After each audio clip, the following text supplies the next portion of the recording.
এটা আপনাদের কাছে 2 লিটার মজু হতে পারে, কিন্তু এটা আমাদের কাছে আইসিজি টবির থেকে কম কিছু নয়। তা যদি নাই হয়, কেন ছেলে পেলে এই মজুর জন্য গ্যাঞ্জাম করবে, জীবন বাজি রেখে ডাইভ করবে? ধান ক্ষেতের মতো মাঠে জীবনের মায়া ত্যাগ করে বাংলাদেশ দল থেকেও সিরিয়াসলি ফিলিং করবে, এক একটা উইকেটে কঠিন সেলিব্রেশন করবে। আপনারা জানেন যে অফিস না থাকলে আমাদের কার্যালয়ের সদস্যরা হয় না। এই কেন্দ্রীয় কার্যালয়ের সিদ্ধান্ত অনুযায়ী 2 ভাগে দলকে ভাগ করা হবে এবং যে দল হারবে ওই দল মজুর টাকা দিবে। যেই বলা সেই কাজ। তারপর আমরা নেমে পড়লাম মাঠে এবং 2 ভাগে দলকে ভাগ করে, এবং এখন টসের পালা। অন্যরা টস করতে কয়েন লাগে, কিন্তু আমরা হাতের কাছে যা পাই তা দিয়ে টসের কাজ সেরে ফেলাই। ওকে টিম জয়লাভ করাই তারা ব্যাটিংয়ের সিদ্ধান্ত নিল এবং আমরা ফিল্ডিংয়ে চলে গেলাম, এবং সিদ্ধান্ত হলো যে দল হারবে সেই দল 5 লিটার মজু বা 7 আপ দিবে আমাদের। এই আমাদের এই টিকিটে আইসিসির কোনো ধরাবাঁধা নিয়ম নেই। ঠিক আমরা খেলার আগে যেভাবে বিপক্ষ টিমকে বলে নেই, ঠিক এভাবেই আমরা খেলাই। টিকিট মাঠের সীমানা নির্ধারিত হয়, টিকিট মাঠের অবস্থান বুঝে কোনো আন্দাজ 2 আর 4 হইব। আমাদের বিপক্ষ দলের 2 ওপেনার শহীদুল এবং আলমগীর খুবই দেখে শুনে ব্যাটিং করতে লাগলো এবং প্রথম ওভারে 17টি রান তুলে নিল, এবং আমি হাজারখানি ওয়াইড এবং নো দিয়ে ওভারটা শেষ করলাম। ওভারে একটা ক্যাচ উঠে শহীদুলের, কিন্তু সেই ক্যাচটা আমি রোদের জন্য কিছু দেখতে পাই না এবং বলটি ড্রপ হয়ে যায়। তার জন্য আমাকে অনেক কথা শুনতে হয়। জীবন ফিরে পায় তারা যেন আরো ভয়ঙ্কর রূপে আমাদের উপর চড়া হইতে লাগলো। প্রত্যেক বলে 6 আর 4 যেন মাঠের বাইরে একের পর এক উড়ে গিয়ে পড়লো।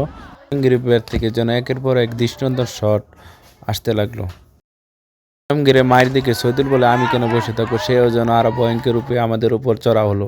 শহীদুল দারুণ একটা সুযোগ দিল সোহেলের বলে এবং নিজেই সে ক্যাচটি লোপে নিল। এইবার যেন কোনো ভুল নয় আমার হবে। আলমগীর একের পর এক 6 মারতে লাগলো এবং ওভারটা কোনো রকম শেষ করে মান সম্মান নিয়ে কিপারে আয়া ফেললাম।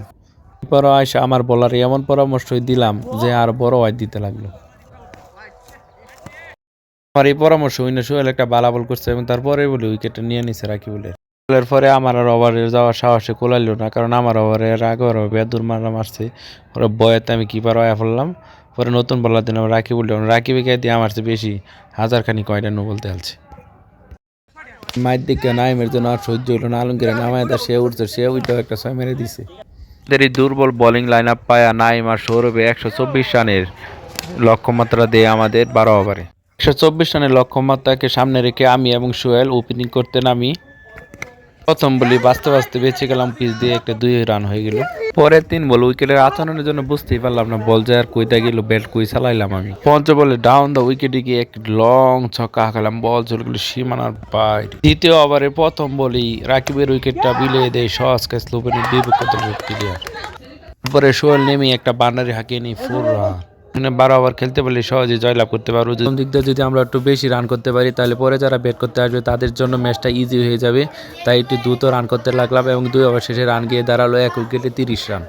সোহেল আমার সাথে ভালোই সঙ্গ দিচ্ছিল ব্যাটিংয়ে। 7 নম্বর ওভারে আমি ছক্কা হাঁকাতে গিয়ে বোল্ড আউট হয়ে যায় এবং দলকে বিপর্যয়ে রেখে আমি পেভিলিয়নের পথ ধরি। আমার ছেলেরা কতটা সিরিয়াসলি টিকিট খেলে, এটা আন্তর্জাতিক বাংলাদেশ টিকিট টিমের শেখা উচিত। চেহারা ডাইভ দা হয়ে গেছে, তোমরা এটা আউট খুঁজো না।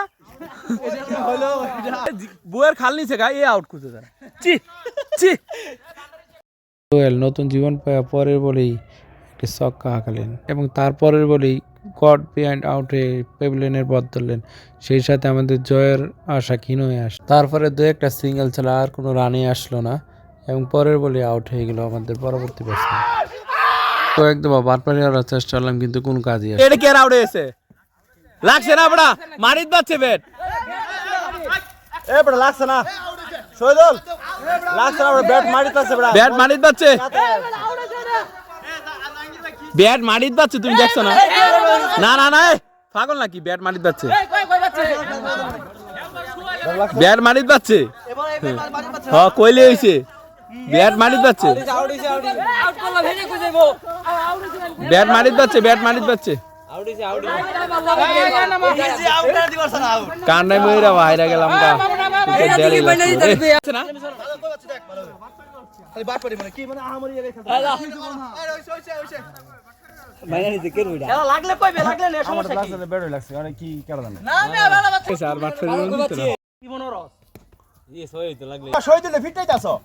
উইকেটের পতনে আমাদের উইকেট ইনিংসের সমাপ্তি, আমরা পরাজয় লাভ করলাম।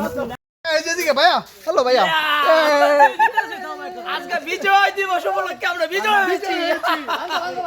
ম্যাচ শেষ হওয়ার পর আমাদের প্রধান কার্যালয়ে সবাই চলে আসলাম এবং জয় দলকে আমরা মধু দিয়ে দিলাম এবং সবাই একসাথে এই মধুটা উপভোগ করলাম, কেউ বাদ রইল না। এটা হচ্ছে আসল কামের টিকিটের সৌন্দর্য।